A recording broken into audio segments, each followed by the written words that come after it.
Okay, so the Biden administration is in outright panic mode. I couldn't be happier, to be honest with myself. This is just simply amazing to watch in its full entirety. The mainstream narrative machine is whinging, the machine itself is whinging. Leftists all over the place are in panic mode, pulling their freaking hair out because of this report that came out, Robert Hur's report from the DOJ. They're even going after Merrick Garland for allowing this to happen, right? Holy crap, folks. This is getting absolutely insane. Nikki Haley's over here by herself on her perch, just screeching, going after Trump and Biden, trying to say that Trump's age is in question. No, look at the guy. This guy is more energetic than some 30-year-olds, right? This dude, he's not diminished whatsoever. Maybe a little bit. But he's still all there. However, Biden has full-on dementia. We've seen this before. We've seen this in pretty much every single interview. Biden came out right after this report dropped to address the report. Oh, my memory's fine, getting all aggravated and stuff. Speaking and pausing in great length with every single word. It's like, Biden, what are you doing, dude? Come on, just back away. Back off. Get out of here. What's up, everybody? How the hell's your day going? I hope y'all are having a pretty good day. It's Sunday, so I might not get a hell of a lot of views, but you never know. This is Legitical Response. We cover political news. We keep you up to date on what's going on in the government, what's going on in politics. We do a little bit of counter narrative around here. We love to counter the mainstream narrative machine's propaganda that they like to put out, because that's all it is propaganda. They twist and turn stuff, and they make it sound like it's absolutely insane. Like these headlines that keep on saying Trump is telling Russia to invade Poland. It's like, what? To invade a NATO ally? No, that's not what he said. He was just joking around. However, he said, yeah, if a big country did this and this nation wasn't paying their fair share, I'd tell them to do whatever the hell they wanted to do. NATO shouldn't exist anymore, right? Since the fall of the Soviet Union, there's been very good questions about NATO's existence.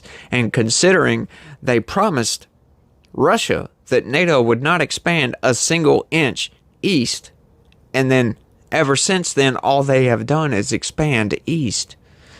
Yeah, we got some problems here, right?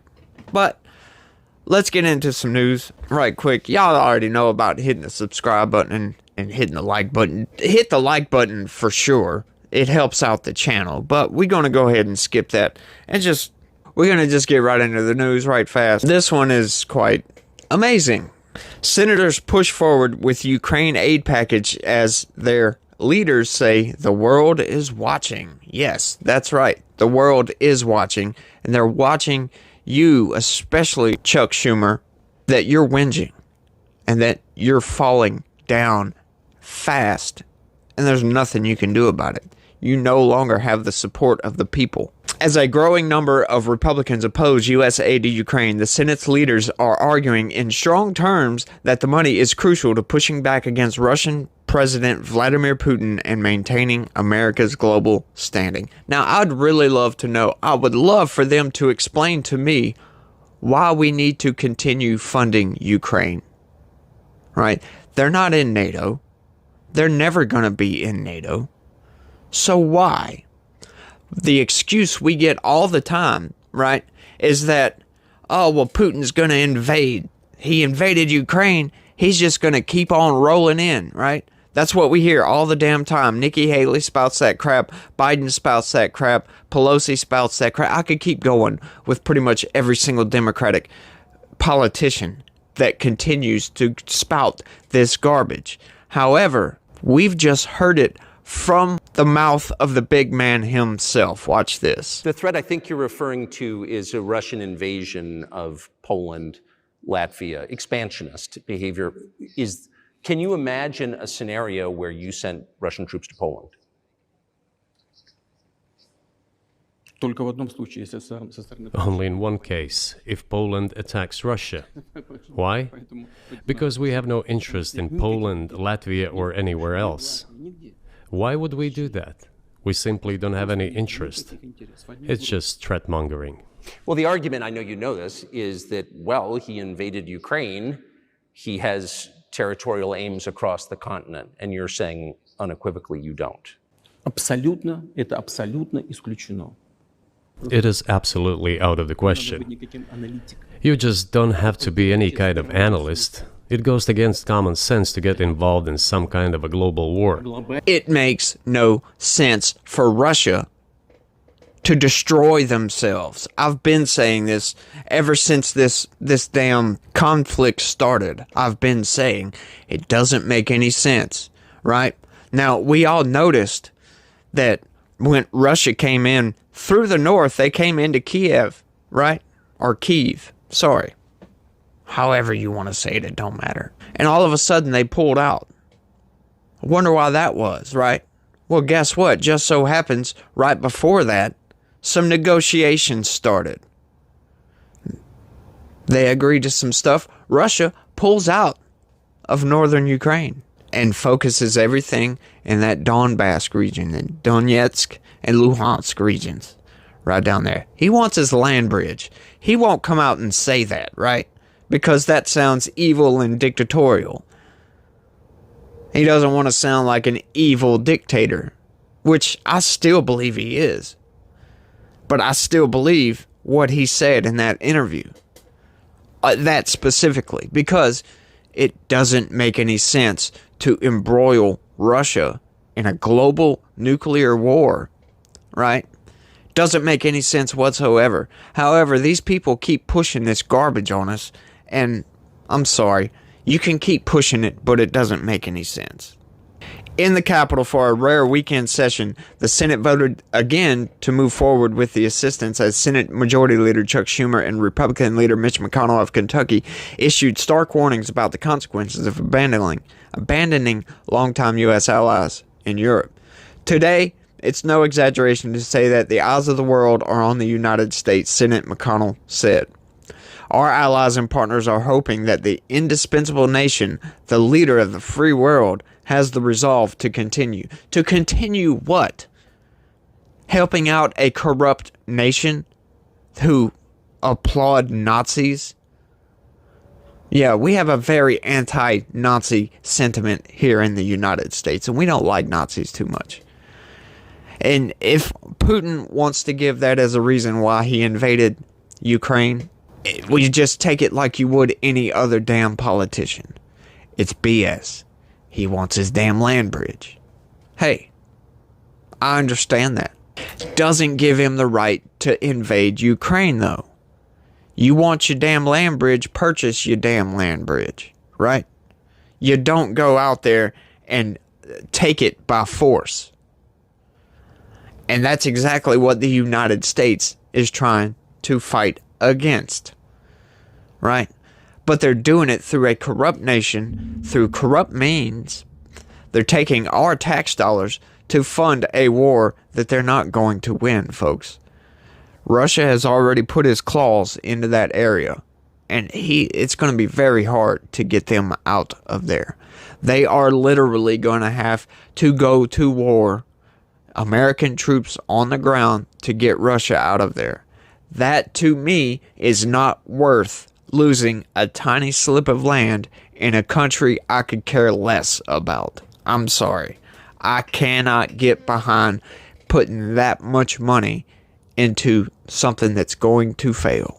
The 67-27 test vote Sunday on the $95.3 billion aid package for Ukraine, Israel, and other countries comes as former President Donald Trump, frontrunner of the Republican Party presidential nomination, is trying to kill the assistance and has escalated his attacks on NATO military alliance. Yeah, because NATO really shouldn't exist. Trump said Saturday at a campaign rally in South Carolina that Russia should be able to do whatever the hell they want to NATO members who do not meet their defense spending targets. He recounted a story he has told before about an unidentified NATO member who confronted him over his threat not to help them. That is not what he said. He did not specifically say Russia. Go look up the interview. The narrative machine once again inferring that that's what Donald Trump meant. If you also go look up just that clip from his rally, you can tell that he's just messing around. Just like Trump always does, right? This is another one of his mean tweets, essentially. So they'll take it so seriously. Oh my God! Oh, he's telling he's telling Russia to invade NATO. Oh, Orange Man bad. Just like, shut the fuck up, people. What are y'all talking about? NATO needs to go away. I'm sorry, there's no logical reason for NATO to exist. We can have a defense treaty with these people and not fund a multi-billion-dollar organization. So it's essentially what it is. It's ridiculous. While McConnell has made Ukraine a top issue, an increasing number of members in his GOP conference have followed Trump's lead and are opposing the aid which Senate leaders have been trying to pass for months. Without mentioning Trump by name, McConnell said in his opening remarks Sunday that American leadership matters and it's in question. Schumer said that if America does not assist Ukraine, Putin is all likely to succeed. Succeed in what? That's what I want to know. Succeed in what? The only right answer to this threat is for the Senate to face it down unflinchingly by passing this bill as soon as we can, Schumer said before the vote. The Senate is pushing through several procedural votes on the slimmed-down package after an attempt to pair it with legislation to stem migration at the U.S. border collapsed. Objections from Republicans adamantly opposed to the aid have delayed quick action, forcing the weekend votes as negotiations continue over potential amendments to this legislation. Schumer has said he is open to amendments, most of which would be likely to fail. Right, and so if they're going to fail, why are you open to them, you idiot? But he forced senators to stay in session through the weekend to try and speed up the process. I can't remember the last time the Senate was in session on Super Bowl Sunday, Schumer said as he opened the session, but I've said all week long, we're going to keep working on this until the job is done. Good freaking luck, yo. Good freaking luck. The House is never going to pass this, so why? Why are you doing this?